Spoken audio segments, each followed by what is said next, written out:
yeah, everything Alessandro said is true, so I'll skip this one. So today we're going to be talking about the relationship between design and development, and we'll try to give you a few ideas and a few advices on how you can make it work. So we're going to first set the scene by looking at some of the issues that designers and developers might have. So let's start with designers. So this is a picture that Sara took when she first joined the project in Thoughtworks as a consultant. He's a designer, and on the right hand, he holds the design he gave to developers, and on the left hand, he holds the result he gets back. So other things you might have heard from designers are things like, how can it take so long to implement that feature? Or maybe you've heard something like, developers don't want to implement that. Or maybe you've seen designers giving feedback like to a developer, like users expect a specific interaction in there, so I don't think the thing you build is going to work. On the other side, we have developers. And things you might have heard from developers are, I don't like that design. Or maybe we don't have time to build that design in that specific way. Or maybe, and I've probably done that, something like, it took me so long to build that thing that I don't want to change it. So we look at some of the issues, but why fostering a culture of collaboration? So you might be in a bubble, and you might be happy with your peers. You don't need to collaborate that much. So I guess since you are at this conference, you probably have a good hunch on why collaboration and communication is important. But we want to offer you a couple of insights. So the first one is that the number of designers in the industry is actually increasing. And the ratio between designers and developers has increased by 2.5 times in the last 5 years. And it keeps going up. So two things.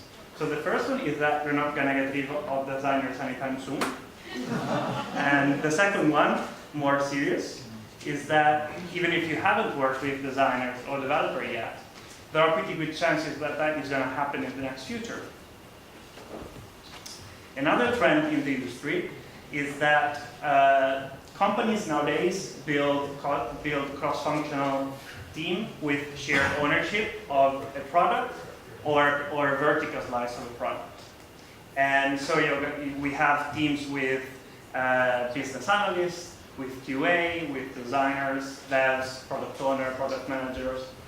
And even if they are not working all 100% of the time on the team, you might still have like people, different teams or with different people in your team. This didn't go that well.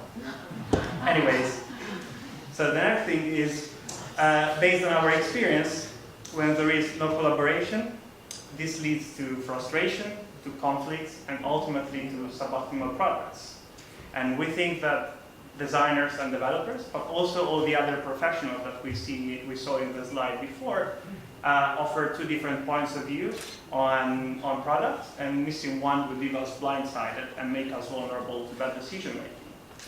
So when there is collaboration instead, everyone on the team can focus on what really matters, which is ultimately delivering value for the user and creating value for the business. So how do we make collaboration happen? So the tendency that many people have when they have a problem at hand is to reach out for tools. And we think that tools are extremely important, but there is so much more than tools here, and tools are just the tip of the iceberg. And if you take the tools that another company is using and you wet them in your organization, they might not work, and they might even frustrate people. So we think that the attitude is the glue that can keep everything together. And with the right attitude, being willing to learn from each other, being respectful, trust each other, that is the foundation on which you can build everything else. And so you can define clear goal. You can define teams, and for every team a clear goal. And then on top of that, you can build rituals, you can build best practices, and finally you can build tools. So, Sara? So from now on, we use the pyramid to lead us through the presentation, and there is a little clue on the top so you don't get lost. We're going to talk about all the different levels, and we'll try to give you some, hopefully, actionable advice to apply to your own team. So attitude is not one of the levels of the pyramid because it impacts everything. Because relationships do impact everything. So people that are open, humble, and curious are the easier to work with. So if you want other people to collaborate with you, the first tip is to be the person people want to collaborate with. Seems pretty easy, but sometimes it's not. And here are a few things you can start doing if you are not doing already. So be interested. Be one of those people that is interested in what other people are doing. So ask questions, and the more you know about other people in other roles, the more you listen and learn, the more you have opportunity to build a connection.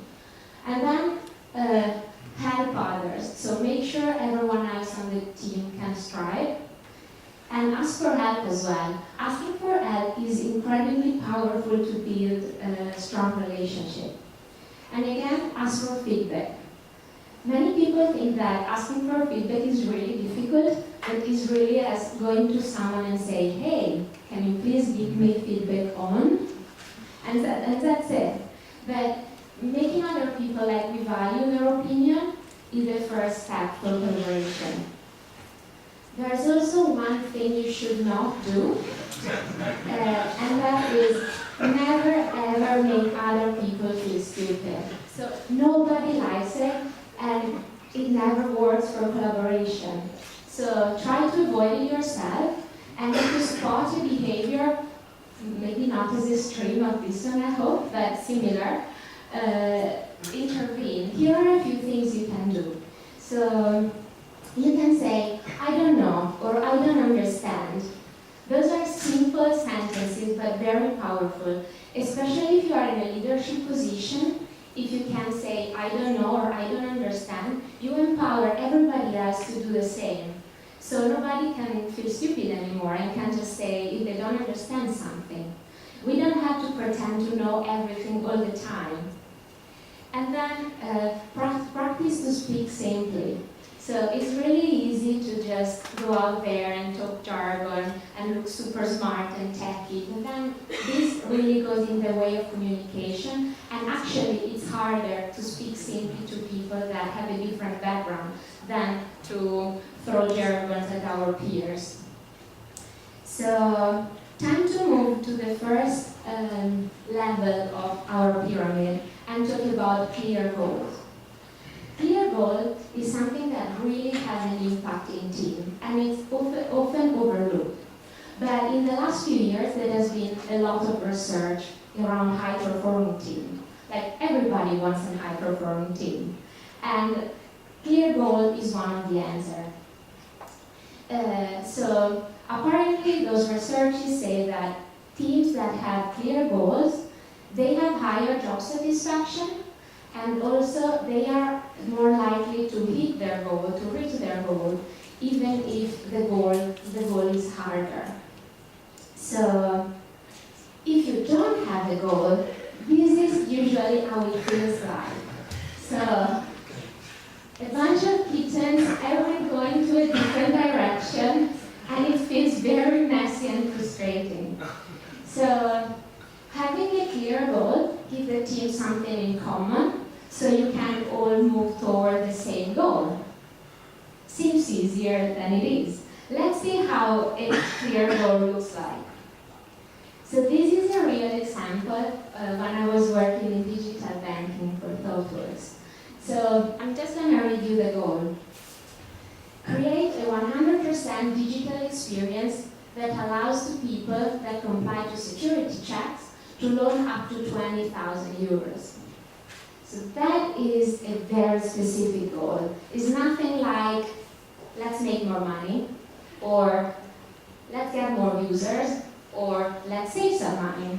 So those three examples are examples of goals that actually don't really align the team towards something, while this, as designer would say, this frame the challenge. This becomes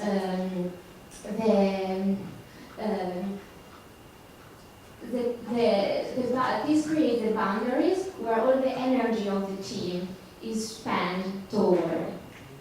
A goal is never complete if it doesn't come with measure of success. So often people think that success can be different to different people. You might want 1 more user, you might want 1 million users. So what does it mean? In this case, our measure of success were be the first to go to market in Europe and 100 loans granted in 3 months. And success measures are really important because they tell you if you hit the target and also if you're moving closer to the target, so you can take action and also set expectations. So clear goal and measure of success act like the North Star. The North Star is something that everybody on the team knows and can point. So everybody's moving toward the same direction. Another exercise that I use all the time and I find extremely useful is the trade-off slider. Does anybody know it? Okay, just me. I'll try to explain it as best I can. So this is really useful because autonomous teams have to make decisions all the time. And in order to make decisions, you don't need to make the criteria for those decisions transparent. So this is exactly what this tool does. It clarifies the criteria for decision making and can be used to resolve conflict. So in this case, our criteria, still talking about the banking example, our criteria were data security, speed to market, and customer experience. We also had more, but I was trying to simplify. And then we asked our stakeholders to rate what was more important to them. And this is what they said. So we don't want to break data security, we're a bank and we are a big brand. We want to be the first to market. And because we want to be the first to market, we are willing to sacrifice a little bit the customer experience. So as a designer, I might not agree with this, but this was the challenge they set up for us. So in this case, when I came up with a beautiful interaction that was making very clear for the user how to set up their loan, and the developers estimated that to be 1 week of work, I knew that probably that animation was going to be developed after the launch, because our priority was still speed to market. How's it going? Okay, good. So, clear goals, measure of success, and trade-off sliders are very useful, but doing those exercises one is not enough. So you need to keep these things alive. You need to make sure that everybody on the team knows those things. So in this case, I wasn't distributed. We were all in the same group. And we had a wall where we could put all this material, and people were just naturally handling around it and talking about it. But a few things you can do if you're distributed is just have meetings to talk about those things, or create conversation to make sure that you review your goals and everybody still know them. So, one floor up, let's talk about rituals. And I am super excited about rituals. I consider them a superpower, and I've already said super twice. So rituals are so powerful because they allow to change beliefs and behaviors. And there are not many things that allows this. So they are incredible. And you might not be familiar with the word ritual, but probably you're already doing some in your work life. So some of the more common rituals are the agile rituals, like stand-up and showcase. And even if how many of you do stand-up? Okay, here a few. Showcase. Nobody? Okay. A few. Okay. So the goal of those rituals is that they reinforce the belief of agile.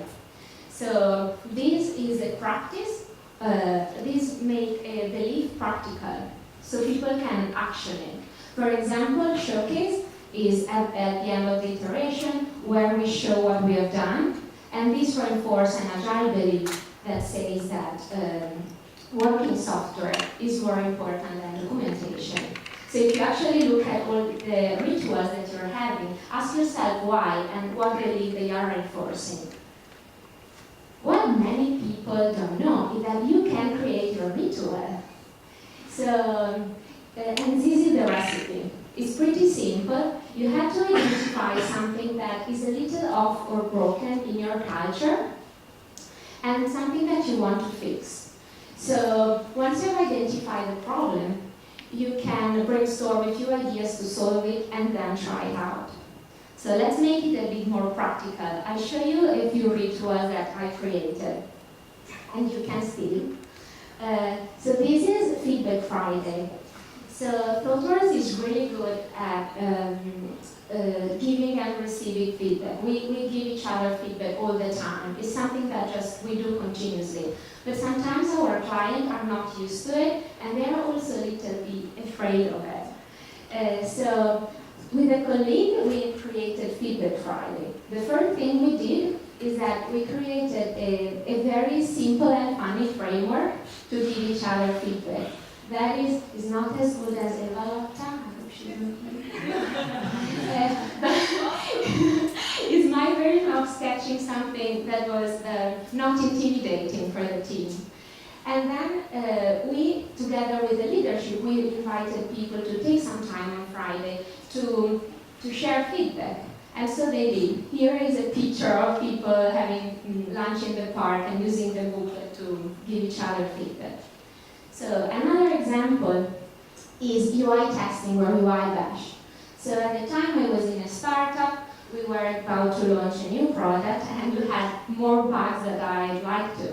So we decided to run for a few times a UI bash. So everybody in the company, we weren't many, we were I think 30-ish at the time.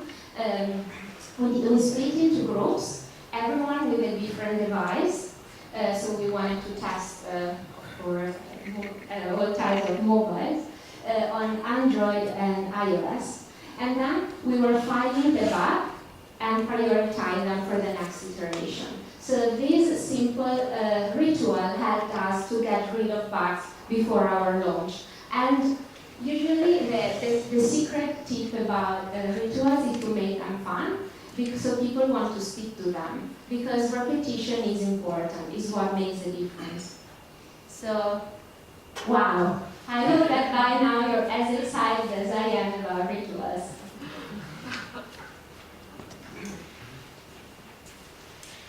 All right, so we're almost at the top of our pyramid. So we're going to talk about best practices. So the first one and probably the most important thing you can do in your organization is to take time to get to know your users. All the successful company we worked for shared one thing in common. They worked really close to the users. So on her book called Lean Customer Development, Cindy Alvarez, Principal Product Manager at Microsoft, says that 1 hour spent talking with customers is worth 5, 10, and sometimes even more hours of writing, coding, and designing. So it's pretty powerful. Here are some ideas. So when I worked at Safety Culture in Australia, we had one developer on support for the week. And that helped us relate with customers and empathize with them. When I worked in Thoughtworks on a few projects, it was a common practice for everyone on the team to get out and do user testing. And at Balsamiq, we're a user of our own tool. So we use Balsamiq for making new feature, new internal product. The next one is run collaborative design sessions, which means bring people with different skill sets together to solve a specific problem, to work on a product or on a feature. And in our experience, the best ideas come from everyone, which means that when everyone gets the chance to build on everyone else's ideas. And the reasons why you want to run collaborative design sessions are essentially that issues come up early on, so when there is no cost to pivot or change. You get a shared ownership, so all the people in the team will care more about the product and the thing they are building. And finally, you reduce the cost of handovers, because when you get closer to the development phase, all the people in the team already know what you're talking about. So this is an example of people doing a collaborative design session, and usually the output of that session is a series of wireframe and tasks that people can go and act on autonomously later. Speaking of wireframes, we think that it's very important to collaborate on user experience and user journey as the first thing you do when you build a new thing. And by removing typography, by removing spacing, by removing color, you get to focus on and agree on the ideas, which is really important. So it's a cheap and fast way to visualize ideas. You can get feedback early on, and changes, which is very important, are almost expected and not feared. So the next one is create a vocabulary. So create a clear and shared understanding of the domain, which means that every member of the team know what a specific word means. So, and this massively reduces the misunderstanding and ease communication in the team. So, for example, in Balsamiq, when we say control, something that for you can have multiple meaning, for us it means one specific UI component. When we say UI library, it's another specific UI component. And so we can focus on that when we talk about it.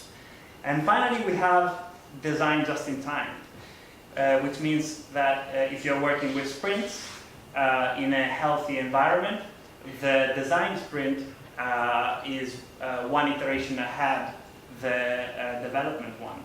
And this is because if it's too early, then the designer might feel detached and might work on something that is too far away. And if it's too late, of course, there is a bottleneck, and there is no time for validating, for testing, and so on and so forth. So tools. Tools can make your life a lot better, of course. But there are so many that it's really hard to give you an advice on which one to pick.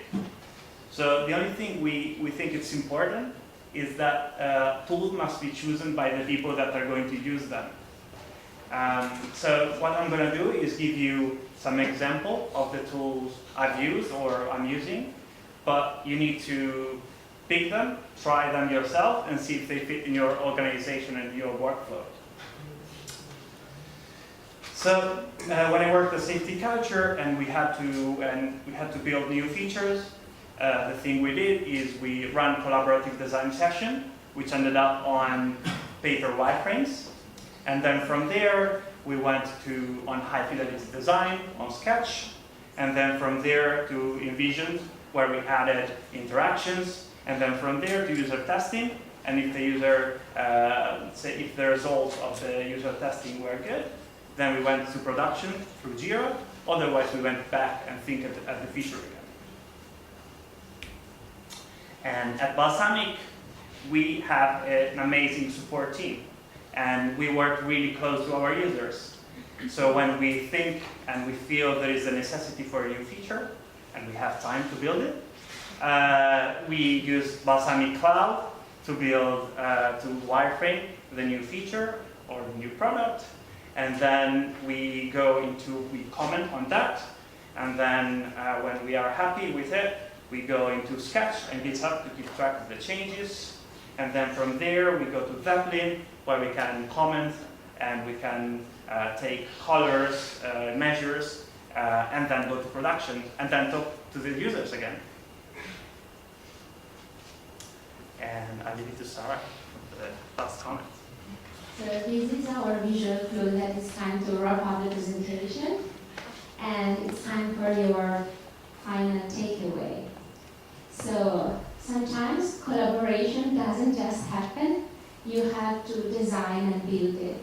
But because you are designers and developers, it's likely that you're used to design and build stuff. So probably you're up for the challenge. And if you want to build collaboration, those are our recommendations. So yeah, we love tools, but sometimes that's not enough. We have to influence more than just picking the right tools. So we have to influence, to maybe change our attitude or influence the attitude in the team. We have to make sure our team has a clear goal. We might have to design rituals to fix problems in our culture or products. And we might have to introduce new best practices, and then we can pick the right tools. So we hope that we gave you some actionable advice, something new to try to foster collaboration in your team, and I think we're good here.